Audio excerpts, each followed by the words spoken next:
Welcome to Triptych. Three friends having a chat about three artistic masterpieces, Making connections for modern life. So welcome to episode 3, and it's great to be back again with Joel. Hey, Mark, it's good to be back with you. And Sophie. Hey, howdy ho, neighborino. Good to be back. Right. Yes, it is actually good to be back. So my starting question is a bit of a different one. What kind of artistic enthusiasm have you singularly failed to convince others to share? So I don't know, Joel, do you want to start? Yeah, sure, I can jump in. So from the time I was in my teens, a good friend of mine who was a bit of a mentor gave me a copy of a Rich Mullins album. I think it was The World as Best I Remember It, Volume 2. And probably because of the season of life I was in, just discovering music for myself, I remember I collected just every album I could find from Rich Mullins. And he did actually play a really formative role in my own interest in songwriting because he was a wonderful lyricist.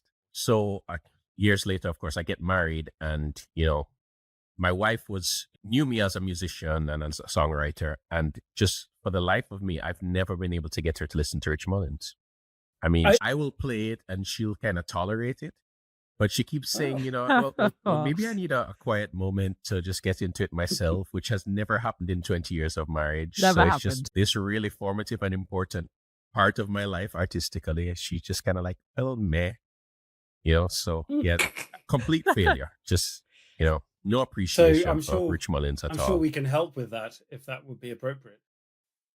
I would love some help. Maybe next time you're here, we can just, when we're driving in the car, you can say, hey, maybe we should listen to some Rich Mullins or something like that. If only I'd known that last month. Yeah. I don't know. To me, I would feel reassured that other people's marriages are slightly dysfunctional in that way too. Well, we won't probe in the nicest possible way. In the nicest possible way. Okay, well, that's similar. So anyway, that's Joel's singular failure. What about yours, Sophie? My singular failure, I never seem to be able to convince anybody properly about the form of graphic novels. I say to people, do you read graphic novels? And they either look at me blankly or I have to explain, when I say graphic novels, I mean graphic art, not obscene. Right. Yes, because why are you into that adult content? Yeah, and I'm like, I'm not talking... Yeah. And then I have to explain, I'm not just talking about manga or like Spider-Man, like books, because they think, oh, you're into Captain America and Marvel. And I'm like, no, there's a whole genre of graphic novels, and like some of it is really incredible as a way of storytelling. So there's like famous ones like Mouse by Mouse. Art I've read Spiegelman, that. which is a retelling about the Holocaust, but all of the Nazis in it are played by cats and all the Jews in it are played by mice, and it's a really clever way of looking at it. And there's incredible ones like Persepolis by Marianne Satrapi, which is about the Iranian Revolution. And so graphic novels can be like a really exciting way of like intertwining storytelling and pictures. And I think it's a really clever art form because you have to be so much more succinct with your words because there's less space, but you use the visuals to enhance it. But whenever I talk about graphic novels, people look at me blankly or be like, oh, do you like Superman? so it's have really you got frustrating. Any sort of trophies there, or it's just a constant singular failure? Largely, it just seems to be a constant singular failure, unless people are already into them. And then they're like, oh, yes, I know exactly what you're talking about. So you can probably really tell just from their eyes. Exactly. They're either really into them or they're just, what? So, yeah, which I always find a bit sad. Well, I'm sorry to hear that. So my singular failure, I think it's when our older kid, Josh, was very small. So Zana hadn't arrived then. And we were working with university students up in Sheffield. And we got some to come and babysit for us. So we were going out for the evening and they said, oh, what could we watch? And I told them about one of my favorite films of all time, which I still absolutely love and have seen, I don't know, maybe 30 plus times. And actually, it's one that I think we could do on Triptych at some point, but that's the film Local Hero. It's set in this remote fishing village in Scotland. A big Texas oil company wants to buy it to build this whopping great refinery and blah, blah, blah. And it was Burt Lancaster's last movie. It's just very gentle. I think it's absolutely side-splittingly funny. But when we got back from whatever we were doing, I can't remember now, but we get home and these students, they watched about 20 minutes and turned and looked for something else. They thought it was the most boring thing they'd ever seen. Oh, no. Profoundly disappointing. I've still not really forgiven them. I do see them from time to time and it's difficult. But anyway, what can you do? Sad times. Did you feel like just really old and out of touch with the students? Sophie, what sort of question is that? Or did you feel like they were out of touch? Yeah. They Well, yeah, well, I mean, just thought clearly they were. They were uncultured and uncivilized. Yeah, it was part of my responsibility to them. There's nothing like having younger people in the house and you share something of cultural value and they're like, what? What is this? Yeah. So Yeah. Well, it was just wasted. That's the story of parenting, right there. There you go.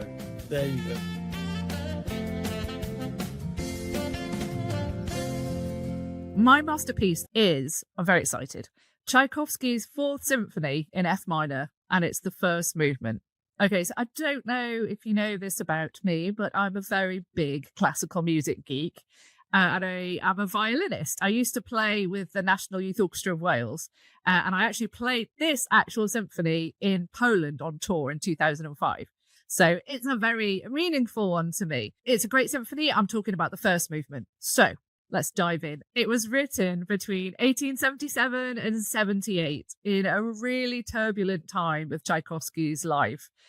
He'd had this disastrous failed marriage, which lasted all of about a month before he ran away. He hadn't really come to terms with his sexuality, and he ran away and had, as the Gen Zs call, a good old mentee B, which is a mental breakdown. Oh, a mentee B. Mental breakdown. Yes, I was going to ask for translation also. Yeah. So he wrote this really turbulent symphony, which has got itself the nickname Fate. And it was written and dedicated to his very rich patroness called Nadezhda von Meck, who he dedicates it to, which is his best friend. And he wrote to her loads during the process of writing it. So because of that, and because she also requested him to write program notes to go with it, we get a really unprecedented insight into his emotional state and what he's thinking as he writes, which we just don't get otherwise.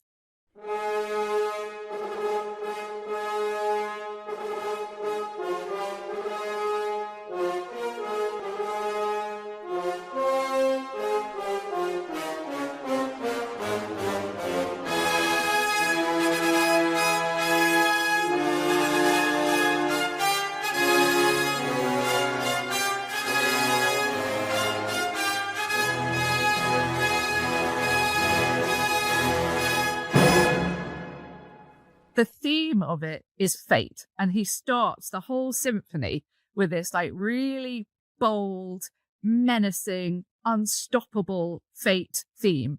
It's known as a motif in classical music lingo, which is like a short phrase which reappears throughout. It's really menacing. It's like ba ba ba ba ba ba ba ba ba ba ba ba ba ba ba. It's all in like the lower register, like horns, bassoons, lower trumpets.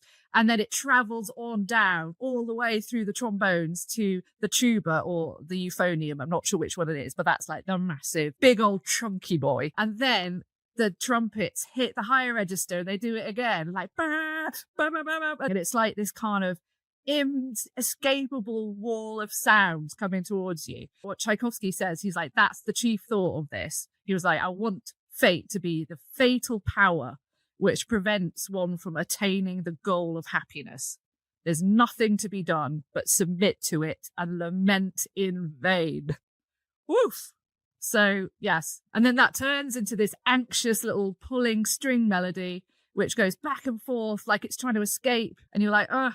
And then it has a moment of kind of slight wry. Oh, okay, things are getting a bit better. Oh, okay, we think we can wink at the camera. And then bam, fate, back in again. Bah, bah, bah, bah, bah. You know, so it's like you can't escape it.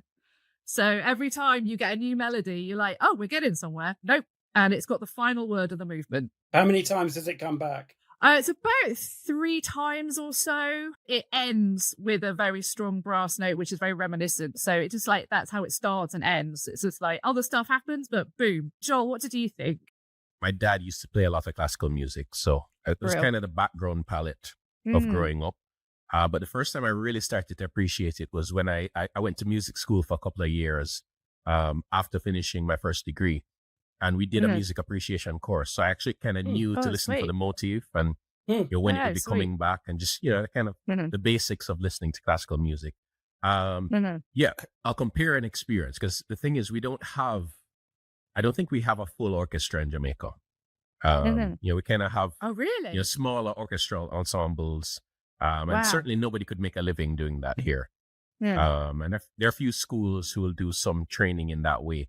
But when I was living in Pennsylvania, my wife and I got to go to the orchestra. And it was the first time I appreciated just the sonic force of an orchestra when we're there. So I thought of that when that first theme came in and just what that would feel like in my body, just hearing that theme. I mean, it's a very conversational piece in terms of just the melodic lines going back and forth, and then you're hearing them in the different instruments and different registers as it goes through. It's very busy at points. So you feel a sense of conflict, that returning motif of fate, just kind of interrupting some of those conversations and just kind of insisting on its presence there was very interesting. So I enjoyed listening to it. Of course, you listen once and you listen again and you're picking up other things and noticing different aspects of the piece. It definitely felt emotional. Most of my exposure to classical music is in film and the way it shapes the emotions in film. And that's kind of kept it alive in an era of electronic music. But it was interesting to listen to, and I'm looking forward to hearing more from you about it. Cool. Yeah, that's awesome. How about you, Mark? I didn't know the symphony as well as one or two of the others, but the big motif I totally recognized. And I must confess being a little prejudiced against Tchaikovsky just because... What? Just Here we wait. Go. Just wait. Because I find some of the sort of ballet stuff, things like Nutcracker and stuff, I just find it a bit twee and silly. But that is absolutely not the case with this. It grabs you by the lapels, doesn't it, from the moment it starts? And I think you're absolutely drawn into the drama, but also the pain and the angst of it. I think that's really compelling and really moving. I'm just fascinated by what he's doing with that and the way it is inescapable. That really does come across. Even actually, I think even if you hadn't explained that fate thing, we might not have put our finger on that specifically, but the sense of just the relentlessness of something that is a threat that really grabbed me. Yes. Yeah.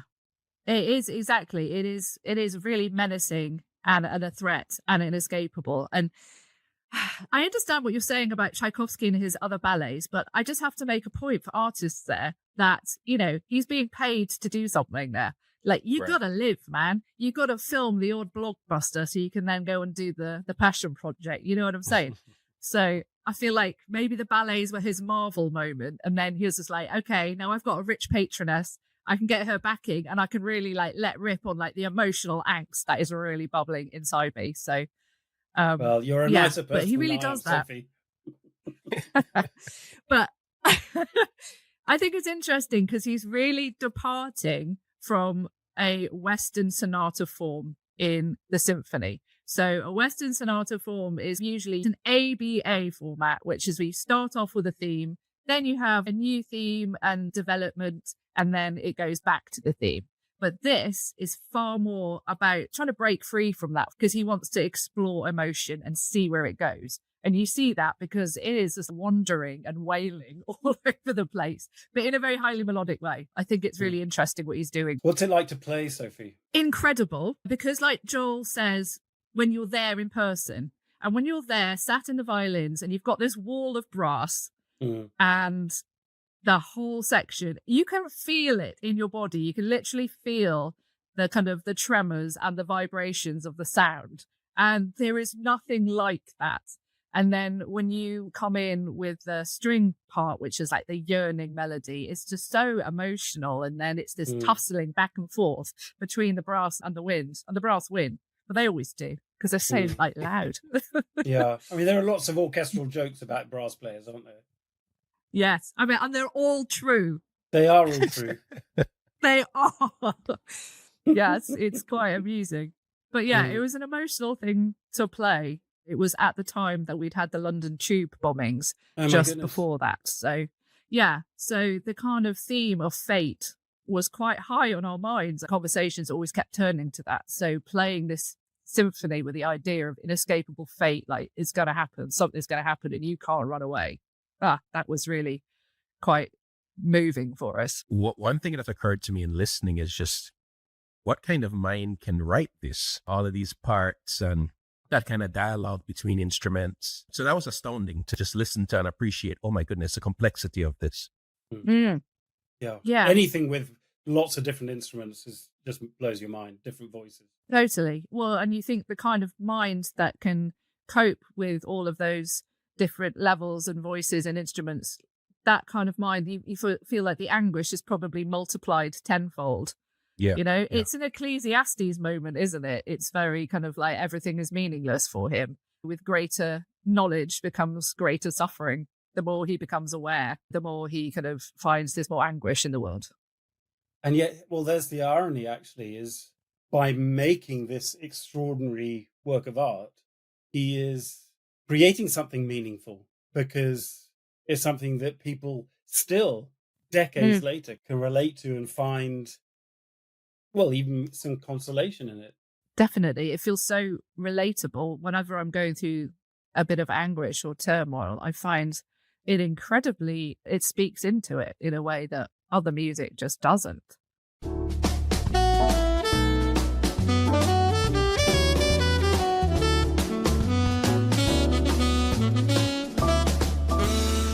My masterpiece is a photograph entitled Stony Ground.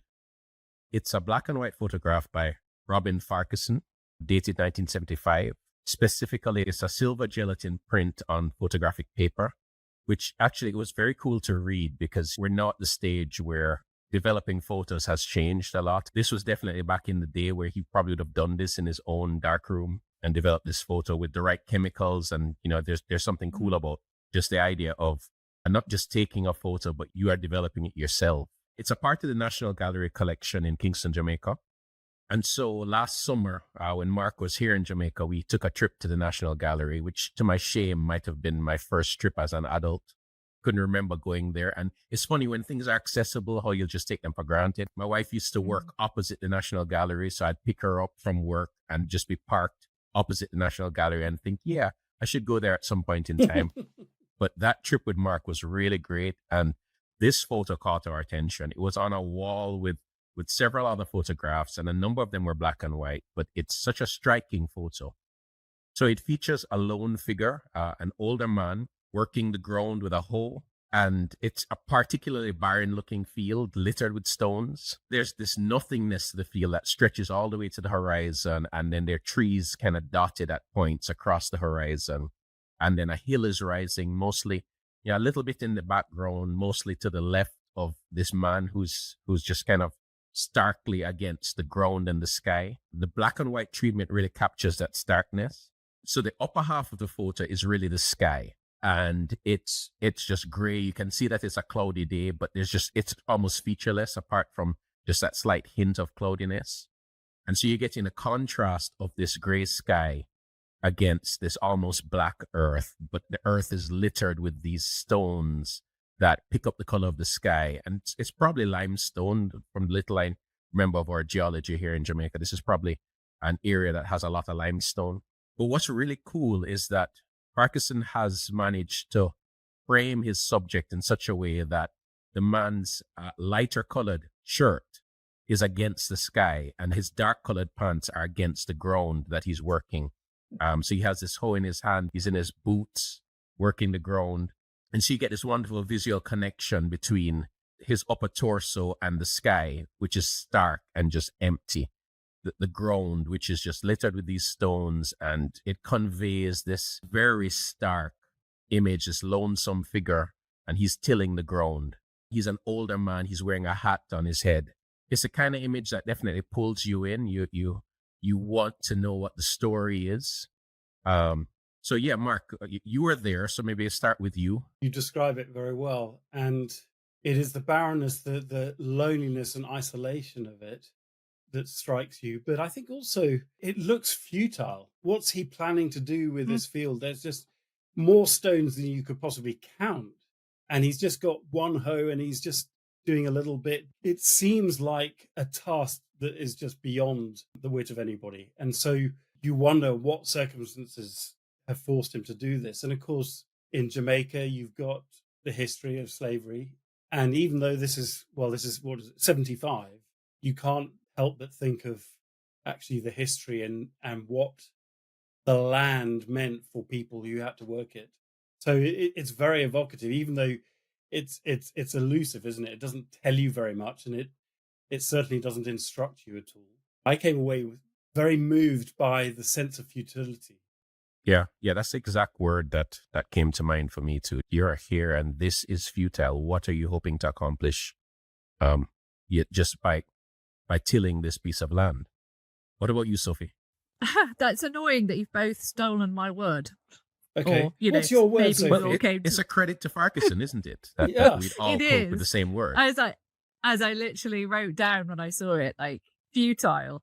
I was like, look at the amount of rocks and stones. I couldn't figure out, because it's black and white, and I was slightly disturbed, and I was like, are these skulls or bones at first? I couldn't quite figure it out. And then I was like, okay, no, I think they're rocks. But just the ground is dead, nevertheless. There's nothing growing. It is so futile. And you're like, what can possibly grow? And there he is, not even with a piece of machinery to enable him to plow this land. It's just him and a hoe, and that's it. It's really well composed, having this like stark figure right in the center and bleak barren landscape around him. I did notice, like you pointed out, the fact that his top half is a lighter color and it matches with the sky. And then they're not pants. I'm sorry, Joel. They're trousers. Thank you for correcting me there. Well, it's just because I'm a child, Joel, and you said pants, and I started laughing, and Mark looked serious. I was like, I'm not going to interrupt. You couldn't even hold that in the moment. I noticed Sophie laughing. I tried to ignore it. Exactly. I was like, nope, not the time. Don't do it. So, yeah. So his trousers. Yes, his trousers, not his pants, which would be underpants. He's wearing trousers.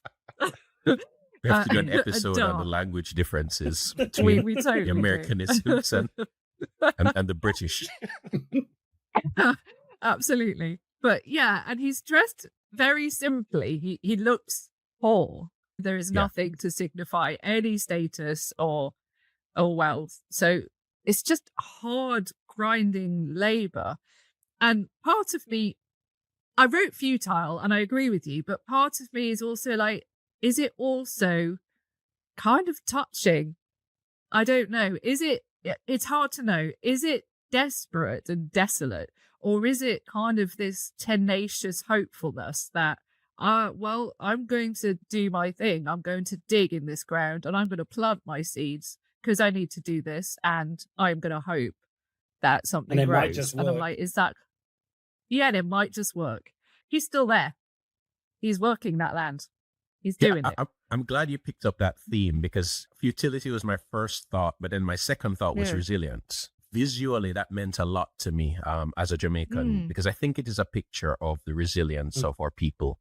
Right. And the fact that, circumstances don't look great and you have these limitations, but there are people who are willing to just put in the effort and to stay at it. And again, because he's an older man, you picture the story of him doing this for his life. This is what he's been doing, getting up each day and just scratching out a living from what's there. Now, I grew up in Kingston, so I don't have, like a lot of my friends will have these stories of growing up out in the rural parts of the country, and they're much more familiar with the agricultural life there. What I do know is that there are crops that grow on this kind of field. So they're vine crops like cucumbers or watermelon that will grow on this kind of land. So it's interesting because at first glance, it looks like what could grow here, but there are things we grow here all the time.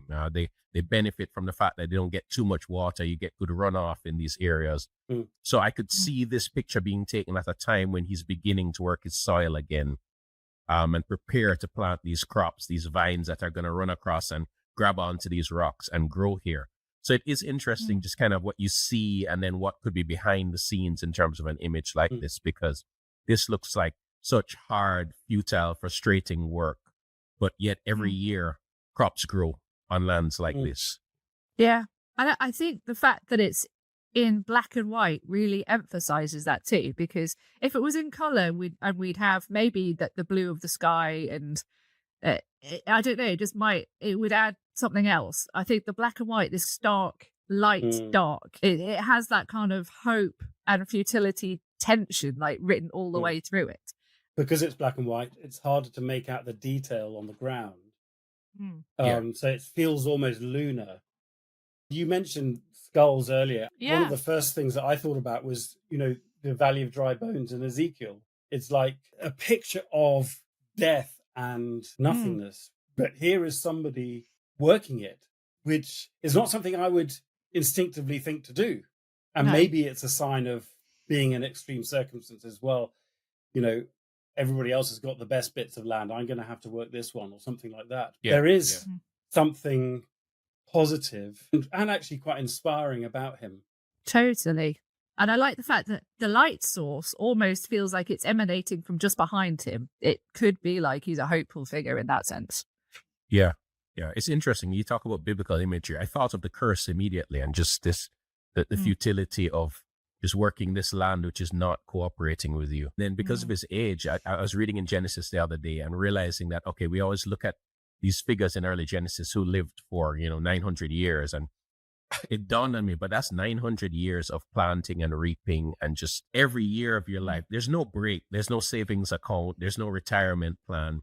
You are working this land, and just scratching out a living every year for a long time and just seeing his age and thinking, yeah, you've been doing this a really long time and you're still at it. Yeah. So you think he looks 900 years old? Well, close to it. I mean, okay, maybe not 900, not quite, but I mean, I did think it was interesting that the figure was an older man. Yes. I think that adds to the story. Yes, it wouldn't have been the same if it had been a teenager. Yeah, I think it would have told a different story in that case.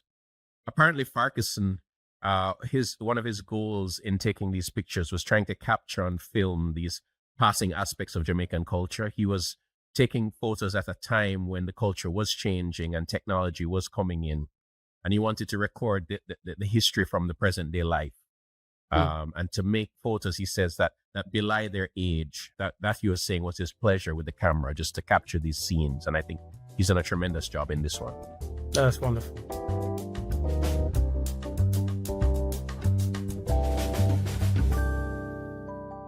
Our third masterpiece is a book by Douglas Coupland called Generation X, and I have a copy of the original publication here from 1991.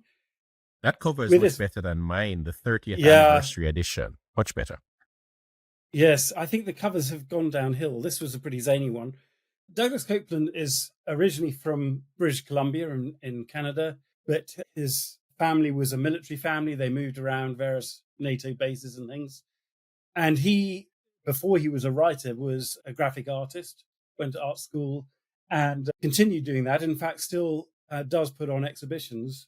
This was his first book, his first novel, and it's called Generation X, Tales for an Accelerated Culture. And that's an interesting subtitle that we might come back to.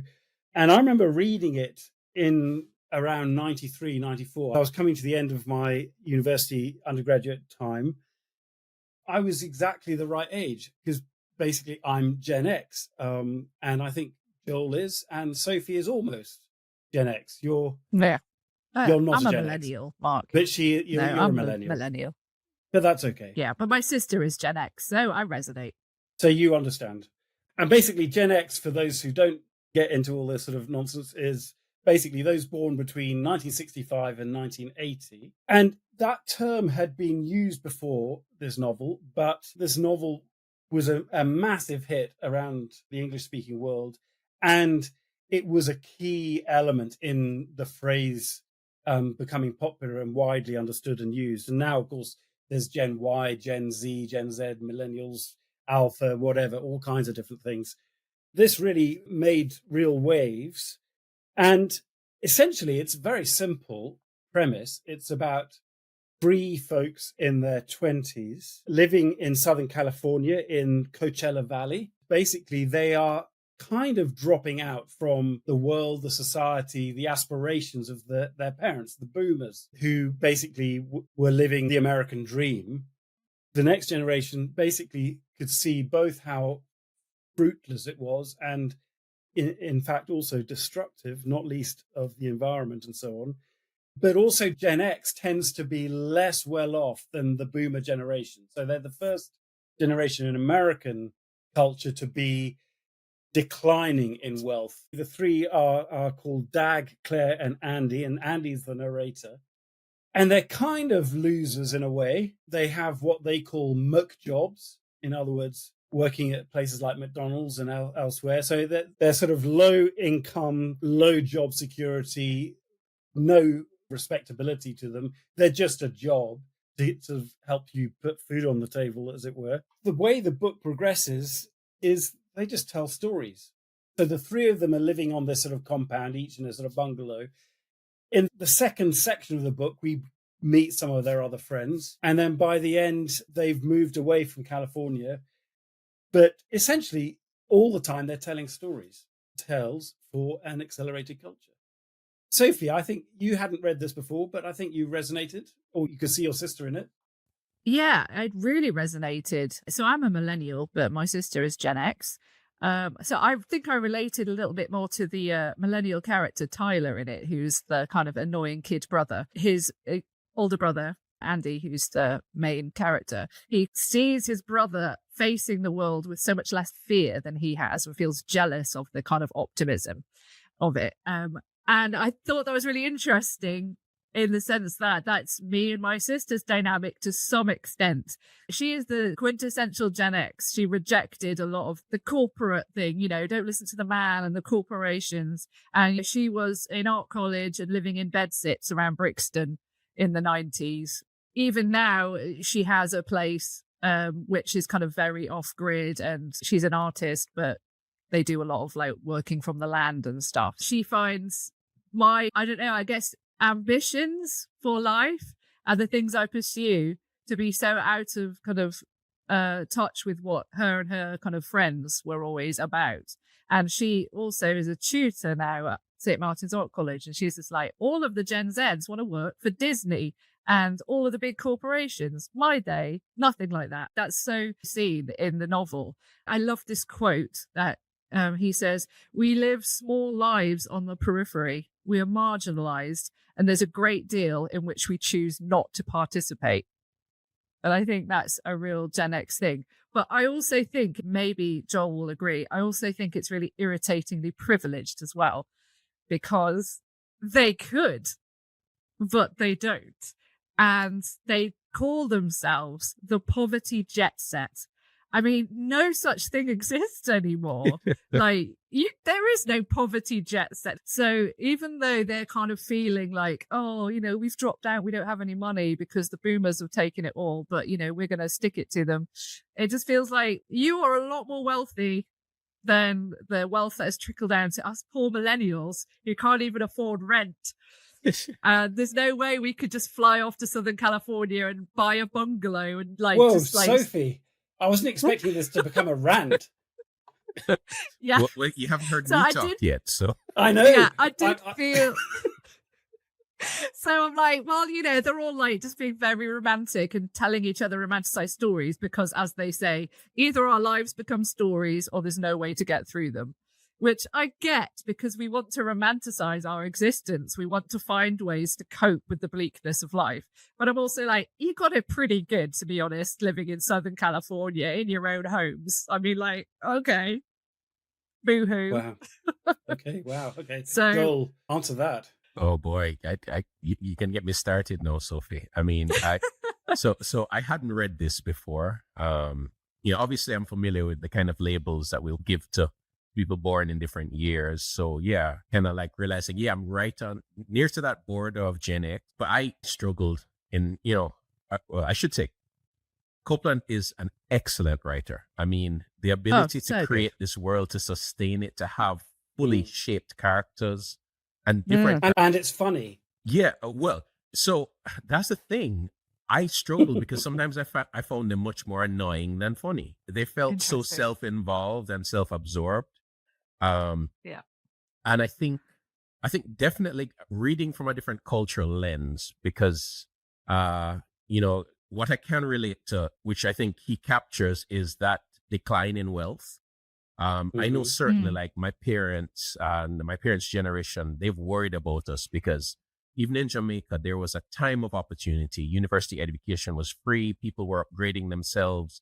Our economy was opening up in some ways. And then my generation comes along and the opportunities are drying up. And it's just clear that we are not going to be able to do what our parents did. And I've heard people lament that, even, as I say, my parents' generation. So I can relate to that sense of, well, what's going to become of our lives? Even if we work really hard, we're not going to get very far. But because of the difference in our economy, we live on the edge more economically. And again, I'm a middle-class Jamaican. It really is not that bad. I really am privileged. But it does feel like, you're treading water, that the idea of I'm getting out of this pool, just like, no, you're just going to drown. You're just going to be in debt. You're going to be in need. So I agree with you, Sophie. There's a tremendous sense of privilege that's kind of in the background of this whole thing. Like I could work a Mick or Mac job, here we go with the language, a Mick job, and be fine. I could own something doing that. We can't relate to that at all in the West Indies. I mean, you struggle to own with a master's degree. You're struggling to own things. So I found myself struggling with that, just wrestling with this sense of, oh, life is so horrible and meaningless, and we can just kind of step out of the fast lane and just be here on the periphery, and just try to find meaning for our lives in telling stories to one another, kind of thing. That was weird to read and hard to relate to. It's not that the disillusionment is hard to relate to, but like even when we feel disillusionment, it's like, well, what option do we have? We just have to push on because you can't stop. That was what I was going to say. I may have kind of some disagreements and feel there's a privilege, but when it comes to the universal themes of it and the sense of humans trying to find meaning and feeling like the world is crumbling around them, then I'm like, yes. So there was so much of the writing that I totally resonated with. And I thought there was just some beautiful sentences. The one that he writes going about how, I think it's Dag is talking about how he's starved of affection, terrified of abandonment. And I began to wonder if sex was really just an excuse to look deeply into another human being's eyes. And I was like, that was quite a profound statement. Realizing that at the deepest need, we need connection with others, and they're just somehow they're not finding fulfillment in their lives. So that I kind of resonated with. And even though it feels like much of their situation was of their own choosing, there is a beauty in their friendship and in their acceptance of one another. And despite obvious flaws, like there are things they don't like about each other, but they've kind of embraced each other and they're sticking with one another and going through life together and looking out for one another. And I think, there's something, there's something beautiful about that. I found the descriptions of their platonic friendship so touching and refreshing as well. The way they relate to each other is really just wonderful. There isn't subtext there. It's lovely. Yeah. And I think that was something pure about the Gen X way of that. That's very particular, I think. Whereas I think from millennials onwards, it's all it's sex crazed nonsense. So I think the depiction of this platonic, we've got each other's backs, is just kind of lovely. Interesting. I don't know. I can't comment on whether there's a sort of generational thing there. But one of the things I think comes clearly through as a thread is the continuous present So we've lost history and there's no future to plan for or to work towards. The boomers were doing that. They were coming out of the Second World War and they were building something new. Gen Xers look at that and not impressed. It touches some of the sort of wider cultural philosophical shifts that are going on in terms of what is becoming what you might call postmodern and the crisis of what we know to be real and true. And their world has shrunk. I think it's very significant that they live in the desert of Southern California. It's a kind of unworldly, separated enclave. And so they really do just have each other. And then when you see Claire's family, when they all appear and they're all truly ghastly.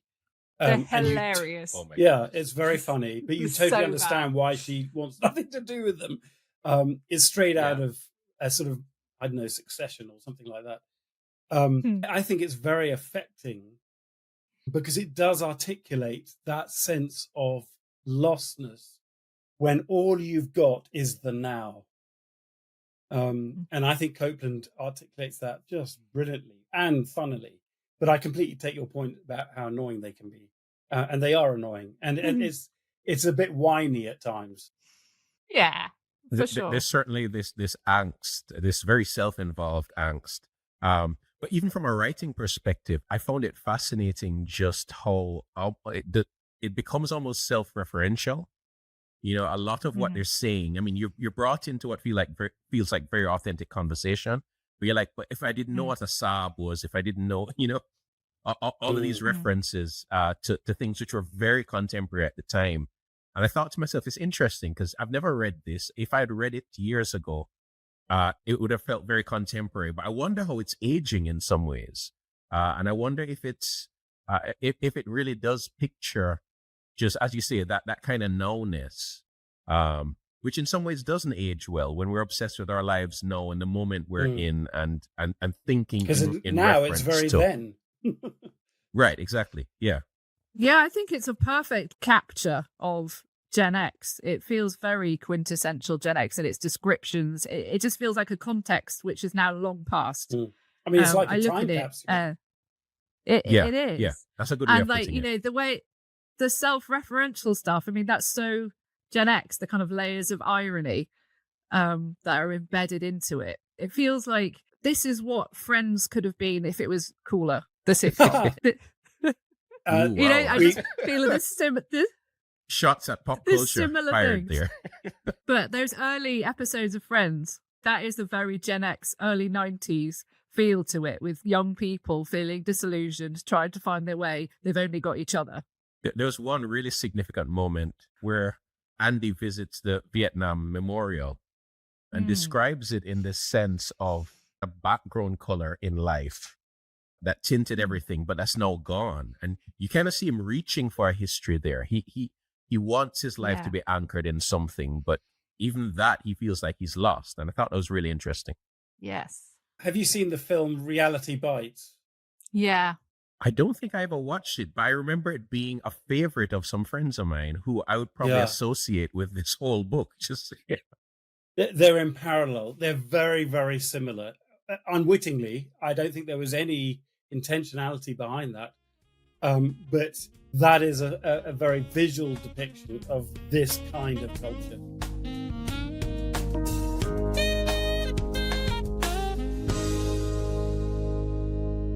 So, 3 very different contexts, 3 very different forms of art. Do they converge at all? Does one stand out against the other 2? Joel, do you want to kick us off? Well, I guess if I have to. No, I think in all of them, there's strong emotions, for sure. I don't want to force them together in terms of as if they're necessarily hitting the same themes. But I feel like fate has his hand on stony ground also. Again, just this idea of being born on a small island. A lot of people had, if they had the opportunity, would head for England or the States. But this is a man who clearly has lived his life here in Jamaica. And this is a lot that has been given to him. And he is doing what he can in this circumstance to make a living. But yeah, it feels like there's a starkness to fate in that picture for sure that says, this is the hand you've been dealt. This is what you've been given. and this is what you need to work with. I think that theme of resilience, you feel that fight in Tchaikovsky's work also. And it just, yes, there's fate, but we're pushing back, and the emotions involved in that. And it feels like hope is trying to rise at points. So I think at least certainly in those two, I would draw those connections. Here are stark landscapes in both of them, very affected by circumstances, but there's life there still. Yeah. That's really interesting because I put Stony Ground in a different category. I was pairing, in my mind, I see the Tchaikovsky and the Gen X as a pairing. Go for it. Let's hear it. Because I think they're both emo boys having a mentee bee, isn't it? A Mark's mentee bee? No. You have to translate so what we're looking again. at is so I'll put it into more sophisticated language for Mark. No, please so don't. Both. This is rich, like comparatively, Westerners having existential angst, and that doesn't mean it's not meaningful. So I'm not knocking that. It's still, that's their life, that's their reality, but that's them dealing with it. But Tchaikovsky's writing this symphony because he has a rich patroness backing him. We've talked about the kind of economic status of comparatively of the Gen X characters. And so they're having intense existential angst because they kind of they have the space for it. If you're familiar with Maslow's like pyramid of need, like their basic needs are met in terms of survival. And so they're further up the pyramid in terms of self-actualization and struggling. And so they are taking time to figure that out. But then I just put Stony Ground in a different category because I'm like, that's real poverty. That's real survival. He hasn't got time to be, well, this is really, really bad, isn't it? Oh, man. It's interesting you pick out Maslow's triangle because, of course, actually, the guys in Southern California have jobs. But presumably that was a lifestyle choice. Whereas our friend in the photograph, that's not a muck job. That is just survival. Certainly by implication. He needs to do that. And so there's much more jeopardy for him. Yeah. There's some jeopardy in the symphony because I think there's a lot of pain there. Yeah. But for sure, which is why I don't want to knock the fact that they're having real existential crisis. And we see the fact that Tchaikovsky goes on to most likely kill himself. That's what we think anyway. It's a confusing death. It did have jeopardy for him in the sense that he couldn't overcome these mental demons. So it was very serious, but you just see the kind of the situations are just very different groupings. Yeah, I get that. And I'm glad you picked up just the difference in circumstances there. And, as you say, the kind of optionality that you see in Gen X versus this man who has no choice at all. I guess there is throughout, there is a perspective on futility. Yeah, a sense of kind of everything feels meaningless because this is life and I can't do anything about that. This is my life. And in the photograph as well, there's a nowness, presumably a repetitiveness because he's an old man.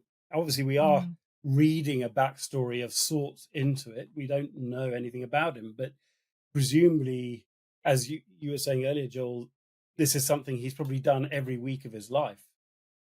Certainly since he was an older child, I would imagine. And so working on the land, living on the land is a constant. And so how you measure time in that sort of situation, there's not a lot of difference. It's just the seasons. You're following the moons, if you like, and the harvest. But his sort of nowness and perhaps lack of access to history is not something perhaps he's had to think about a lot. Whereas the guys in Coachella Valley have wrestled with that. And maybe Tchaikovsky is wrestling with his future. He's trying to break out of it, but he can't get away from it. I was going to say about the fact, we don't know about this man in the photograph, so we can't assume, but we're thinking he's probably had to do this kind of subsistence farming his entire life. So education was probably the highest on the list. Whereas like the kind of strapline with Gen X is they're like overeducated and underemployed, you Right. know? Yeah. So Yeah. their awareness levels have been brought into awareness of the horror of the world and what we've done to it and how it's all falling apart. And historically, cultures have a crisis when the elite is challenged by a kind of middle class that is highly educated, but there aren't the positions at the top of the pyramid for them. And that's very often where revolutions start. They don't tend to start at the very bottom. They might marshal the forces of the very bottom, but it's usually the educated non-elite who think they should be elite. And so Right. there are Yeah. real problems with this sort of cultural malaise going on with so many people. So these guys, the three in the book, have said, right, well, we're just going to muddle on and tell each other stories. But there are plenty of other people who are not content to do that, but have the same problems. Yeah. Yeah. And that kind of chosen barrenness in their lives is fascinating, just as a landscape, as compared to Stony Ground. It's similar but different. You know, he doesn't have a choice about being in this barren space, and they very much want to be there. They've chosen to be in the desert, to be in this place where not much is grown or produced. I think that's interesting, just how, despite the options they have, they've retreated to a space where, oh wait, yeah, this is dry, this is hot, this is barren and unproductive ground. You know? That's really interesting, that idea of chosen barrenness or seeing a world in a particular way, just because it really relates to a Tchaikovsky quote, which he gave to his patron, which he says is really bleak. The way he sees life is, all life is unbroken alternation of hard reality with swiftly passing dreams and visions of happiness, but no haven exists. We drift upon that sea until it engulfs and submerges you in its depths. You know, apart from the language, that could have been Coupland. You know, apart from Yeah. just the difference in vocabulary. I've just found one, I think, that gets it. So I think it's Andy talking about our essential aloneness in the world often marks an induction into the ritual of pharmaceutical usage. Mm, Yes. right. Yeah. So I felt so called out by that phrase. I'm not going to probe any more on that one. Yes, that might be a safe point. I was to like, why are you be calling wrapping me up out, our man? conversation? Yeah. Before I can hear the sirens. I found out something that I didn't know before, but it fits with the sort of landscape thing. And landscape is actually really important in the novel. But the three main characters' surnames are all Yes. places in Antarctica. Yes, I- they are. I saw that in an article. That was fascinating to me. That's basically from one desert to another. It's kind of Right. human existence where we shouldn't be able to live. And we struggle to live and have to Yeah. find ways to survive, Yeah. telling ourselves stories. So it's very rich ground, this novel. There's so much. I mean, I love his slogans. He's playing around with advertising. They weren't memes then, but they were the kinds of things that would have been memes in the 90s. And it's amazing that this is before the internet he's writing, and it's before so much of meme youth culture that we take for granted now. It feels actually at another level completely ahead of its time. I mean, there was nothing like this that I'm aware of. Yeah, it was both ahead of its time and kind of quaint as well. Yeah, I mean, there's a brilliance to his use of language, and it feels like he's, I guess, in a similar way to Tchaikovsky, it feels like he has taken language and created a whole world with just all this interaction that's going on that, as I say, feels completely credible and just entirely authentic. Yet it's complex. It's a language unto itself in so many ways. So that's an interesting similarity for me. Just hearing what Tchaikovsky is able to do with just the different parts of the orchestra and the dialogue between the instruments. And then this book, which is so much dialogue, it's so much storytelling, it just lines back and forth and characters interacting with one another. Any last thoughts? Sophie, you waving a pen for a last thought? Or you're just waving a pen? Or you're pretending to I was just waving a pen. Oh no, yeah, I was just imagining. Instinctively. No, I was just imagining it and thinking about how Gen X is very conversational and how Tchaikovsky's music is so conversational in the way it winds its way. There's just so many threads which pull together on this, which really I find interesting. But yeah, I stand by my thought that Tchaikovsky and Gen X are kind of the rich emo boys having a little angst. I'm very skeptical of that, but that's fine. We can leave that there. Joel, any last thoughts? Well, I just think it's interesting to consider those kind of themes of fate and futility from these very different angles. How are we responding to the cards we've been dealt, the circumstances we find ourselves in, and just the choices we make in response to that? How culture can play a big role in that. So in the symphony, you've got a resistance to the cards you've been dealt. In the photograph, a kind of acquiescence, a willing, a resilience that says, I'm going to do what I can in the midst of this. And then in the novel, you've got people modeling through but dropping out and just saying, right, we're just going to, in a way, telling stories is creating your own realities, lots of them. Right. Yes, this resistance to the story they find themselves in here. Yes. But it's very short-termist. You have to live in the present because the alternative is not available. Yeah, and I think Coupland makes it clear that the alternative is it's not viable, just in the way he's told his story. Well, that's been very, very positive and affirming. I think we've come out from this fairly scarred, but I think it's been helpful. I hope so. I certainly hope people will listen to the symphony, though, not least because some of the other movements add further colours to it, but we don't have time for that, sadly. We're going to have to draw to a close there. So, Sophie, thank you very much for your thoughts. It's goodbye from me, Mark. Yeah, that's what I was expecting you to say. That's good. And Joel, it's been a joy. I think that's what we're programmed to say. So this is goodbye from me. Okay, good. So that means goodbye. That was Triptych, hosted by me, Mark Minnell, with Joel Bain in Jamaica and Sophie Killingly in the UK, with tech and editorial expertise from Owen Feetham. Visit our website at triptychpod.com, that is triptychpod.com, for episode show notes, background information and various links. Please do get in touch with any questions, comments and even suggestions for future episodes. And if you've enjoyed this, please do share it around and rate us wherever you get your podcasts.